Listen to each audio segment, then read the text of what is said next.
Okay, good afternoon to everyone. Good afternoon sir. Okay, तो आज से हम अपना लैब का वर्क स्टार्ट कर रहे हैं, बट सबसे पहले प्रैक्टिकल परफॉर्म करने से पहले हमें क्या जरूरी है? ऑपरेटर्स के बारे में सामान्य जानकारी बहुत जरूरी है।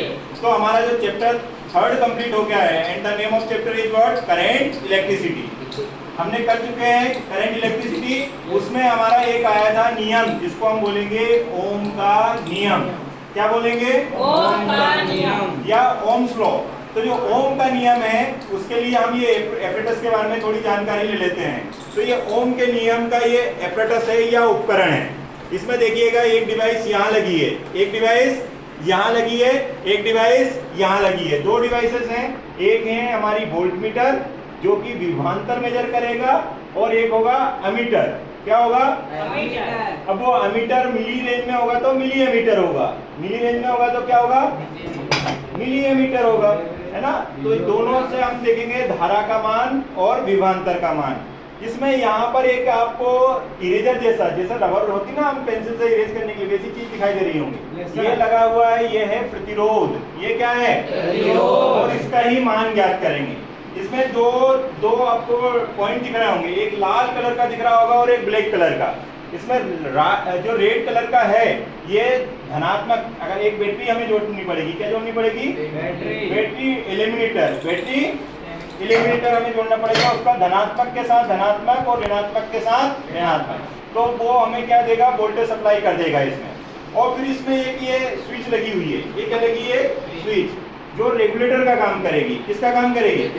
मतलब ये एक्चुअल में एक प्रकार से परावर्ती या क्या कहें रियोस्टेट का काम करेगी। किसका? रियोस्टेट से हम वेरी करेंगे तो इसमें भी हमें रीडिंग दिखाई देगी और इसमें भी दिखाई देगी।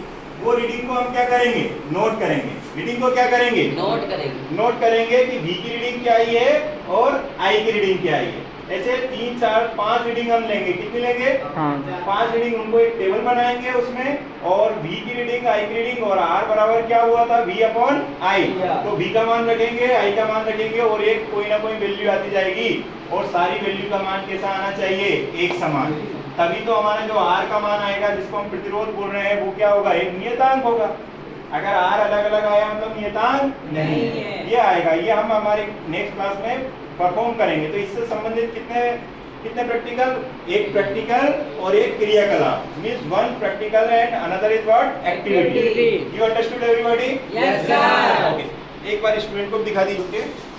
तो अपने आप को भी ले लीजिए बेटा, आप भी क्लास में है ना। तो ये चीज समझ में आ गया? Yes sir. तो ये हम कल परफॉर्म करेंगे। अब इसी चैप्टर से संबंधित इसी चैप्टर से संबंधित एक हमने व्हीटस्टोन सेतु पढ़ा होगा। पढ़ा है? Yes sir. और मुझे याद आ रहा है कि या तो कल पढ़ा या परसों पढ़ा, मतलब ज्यादा पुराना हमने ये टॉपिक नहीं पढ़ा है, मतलब 1-2 दिन पहले ही पढ़ा है। परसों पढ़ा शायद? Yes sir. ओके, तो मीटर सेतु के सिद्धांत पर एक युक्ति काम करती है, एक डिवाइस काम करती है, और उस डिवाइस का नाम होता है मीटर सेतु। मतलब ये किस सिद्धांत पर काम करेगा? सेतु के संतुलन अवस्था में कार्य करेगा। ये कौन सी अवस्था? संतुलन अवस्था। अब इसमें थोड़ी इसकी जानकारी ले लेते हैं। पहले क्या होता था, ये हमारा थ्योरी में भी सिलेबस में हम पढ़ते थे, लेकिन अब प्रैक्टिकल में है। लेकिन उसको आप मान के चलिए कि वो हमारे सिलेबस का पार्ट है, जैसे मैंने आपको थ्योरी क्लास में भी समझाया था। तो देखो बेटा, अब इसमें हम थोड़ी जानकारी ले लेते हैं कौन सी चीज क्या है और हम इसको कैसे अरेंज करेंगे। यहाँ पर ये मीटर दिखाइएगा, यहाँ पर ये एक मीटर स्केल दिख रहा होगा, यहाँ से लेकर यहाँ तक ये एक मीटर स्केल होगा। ये एक मीटर स्केल है, 1 से लेकर 100 सेंटीमीटर तक लिखा है। इसमें क्या लिखा है? 1 से लेकर 100 मीटर। 1 से लेकर 100 सेंटीमीटर तक, और 1 से लेकर 100 सेंटीमीटर मतलब 1 मीटर का पूरा ये स्केल है, इसीलिए इसको मीटर कहा गया। क्या कहा गया है? मीटर। अब इसके साइड में ही एक तार लगा हुआ है, ये देखिए ये तार लगा हुआ है। ये तार यहाँ पर इसमें वीडियो में दिख जाएगा आपको, दिखा बेटा? Yes sir. ये तार लगा हुआ है, ये बना होता है अलॉय से। इससे बना हुआ क्या है? ये अलॉय, जिसको हम बोलते हैं नाइक्रोम वायर, है ना, मिश्र धातु से बना हुआ है। इस पर हम क्या करेंगे? इस पर हम तो एक जोकी इसमें रहेगी, जोकी मैं आपको जो प्रैक्टिकल परफॉर्म करवाऊंगा तब बता दूंगा। एक इसमें जोकी रहेगी, इस पर हम तार पर क्या करेंगे? चलाएंगे। तो पहले हम इसका सर्किट रेडी करेंगे। क्या रेडी करेंगे? सर्किट रेडी करेंगे, फिर उसके अकॉर्डिंग चलाएंगे। कैसे क्या कनेक्ट करना है मैं बताता हूँ। देखिए इसका एक एंड ये होगा और दूसरा एंड ये होगा। एक एंड हम बैटरी लेंगे, मतलब बैटरी का कनेक्शन देंगे, पॉजिटिव इधर कनेक्ट कर देंगे तो नेगेटिव इधर कनेक्ट करेंगे। इस बीच में हमें इसको बाहरी प्रतिरोध भी सप्लाई करना पड़ता है, तो इसके लिए हम क्या यूज करेंगे, रेजिस्टेंस बॉक्स। क्या यूज करेंगे, तो रेजिस्टेंस बॉक्स को हम, ये लेफ्ट गैप है, ये क्या मानेंगे हम, लेफ्ट गैप, और ये वाले गैप को क्या मानेंगे, राइट गैप। ये लेफ्ट गैप में भी हमें कुछ लगाना होता है और राइट गैप में भी हमें कुछ फिक्स करना होता है। तो लेफ्ट गैप में हम रेजिस्टेंस बॉक्स लगाएंगे। क्या लगाएंगे, क्या लगाएंगे, रेजिस्टेंस बॉक्स से हम क्या करेंगे, प्रतिरोध सप्लाई करेंगे। क्या सप्लाई करेंगे, और यहाँ पर हम अननोन वायर लगाएंगे। क्या लगाएंगे, जिसका प्रतिरोध हमें ज्ञात करना होगा। और हमारा सूत्र हमें व्हीटस्टोन का पता है, R1/R2 = R3/, जब ब्रिज कैसा हो, संतुलन अवस्था में हो। उसके सिद्धांत में इसको परफॉर्म करते तो जोकी को जब हम ये तार पर चलाएंगे तो एक बीच में हमें गैल्वेनोमीटर लगाना पड़ेगा। क्या लगाना पड़ेगा, गैल्वेनोमीटर क्या है, लेफ्ट साइड भी डिफ्लेक्शन करता है और राइट साइड भी करता है। तो ये चीज यहाँ तक समझ में आ गई। जहाँ पर वो जीरो डिफ्लेक्शन दिखा देगा, नल डिफ्लेक्शन दिखा देगा, वो दूरी को हम मेजर कर लेंगे मीटर स्केल के साथ। मान लो वो 50 पर दिखाया तो हम वो रीडिंग को नोट कर लेंगे।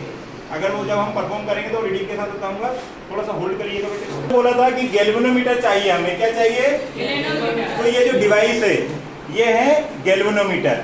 गैल्वेनोमीटर डिफ्लेक्शन दिखाएगा, विक्षेप दिखाएगा, या तो इसमें विक्षेप लेफ्ट साइड होगा या राइट साइड होगा, वो डिपेंड करेगा धारा पर और हमने जो टर्मिनल जोड़े हैं उस पर। तो ये डिवाइस हमें क्या लगानी है, गैल्वेनोमीटर को हमें किससे कनेक्ट करना होगा, मीटर से या मीटर ब्रिज से। ठीक है। दूसरी बात मैंने आपसे एक चीज और बोली थी कि हमें बैटरी भी कनेक्ट करनी पड़ेगी। क्या करनी पड़ेगी, चाहे वो हमारा ओम्स लॉ एपेरेटस हो, इसमें भी कनेक्टिंग वायर भी होंगे इसमें।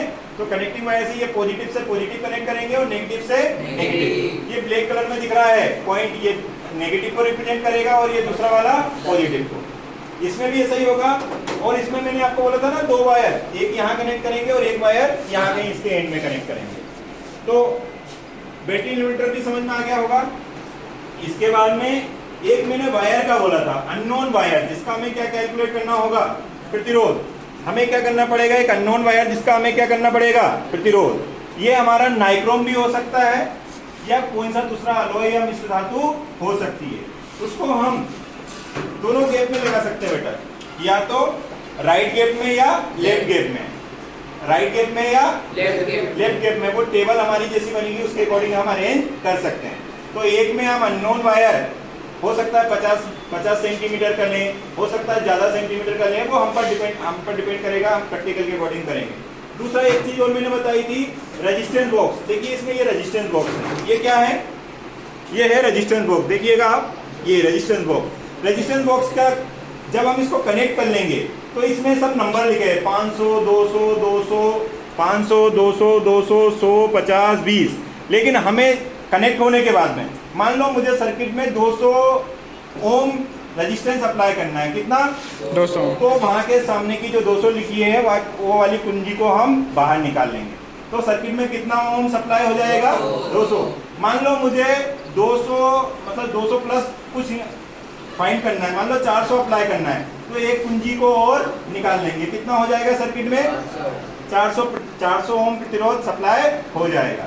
आई होप जो इंस्ट्रूमेंट्स की सामान्य जानकारी है ये हमारे लिए बहुत जरूरी थी। और इन दोनों एपेरेटस से हम कितने प्रैक्टिकल परफॉर्म कर पाएंगे, 4 से 5 के लगभग कितने परफॉर्म कर पाएंगे। इसलिए आज मेरा मेन उद्देश्य था कि पहले प्रैक्टिकल परफॉर्म करवाने से पहले आपको इंस्ट्रूमेंट्स के बारे में जानकारी दे दूं। आई होप आपको जानकारी समझ में आई होगी। तो लाइक करें, सब्सक्राइब करें। Thank you sir.